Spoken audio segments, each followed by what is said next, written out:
يلا بينا هحكي لكم يوم كده سريع مع يونس والكلبه فيكي الجديده معانا في البيت، ونشوف قد ايه يونس يوم من الرذاله والغتات عليها اللي انا بعاني منها وبفضل طول اليوم اقول له بلاش.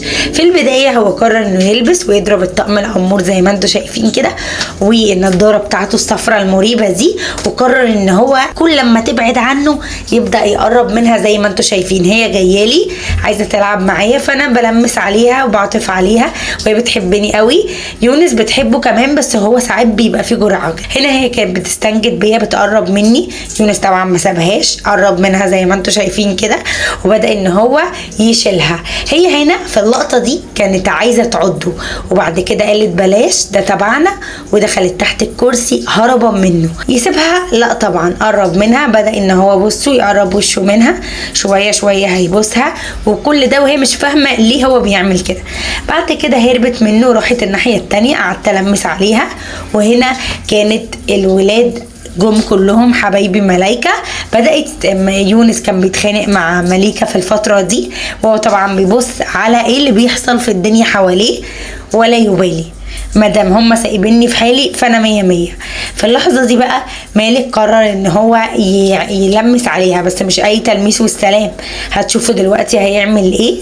هي استجمت او فرحت قوي وبدات ان هي تتدلع كده، عايزه تتدلع، دلعوني روجوني. واحنا بقى قعدنا ان احنا بصوا هو بيعمل لها كده، هي فرحانه جدا وسعيده وبتغير كمان.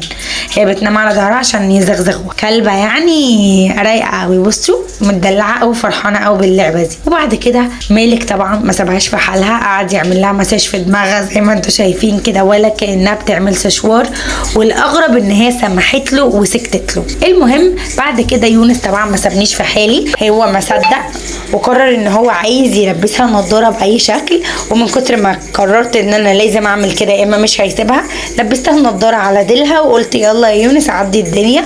طبعا فيكي ما كانتش فاهمه ايه اللي بيحصل فيها.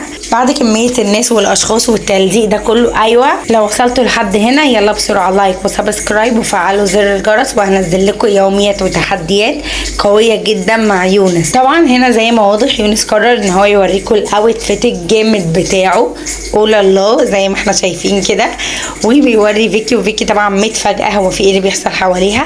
بعد كده اول ما مشوا بدات انها تسترخي وتريح رجلها. طبعا يونس مش نبهاش، جري وراها او جري قدامها. فهي بصوا بقى اللحظه دي كانت هتعضه مش هسيبك يعني مش هسيبك. وبكده نكون خلصنا الفيديو. بسرعه لو عجبكم الفيديو لايك وسبسكرايب وفعلوا زر الجرس عشان يوصل لكم كل جديد من يوميات وتحديات يونس.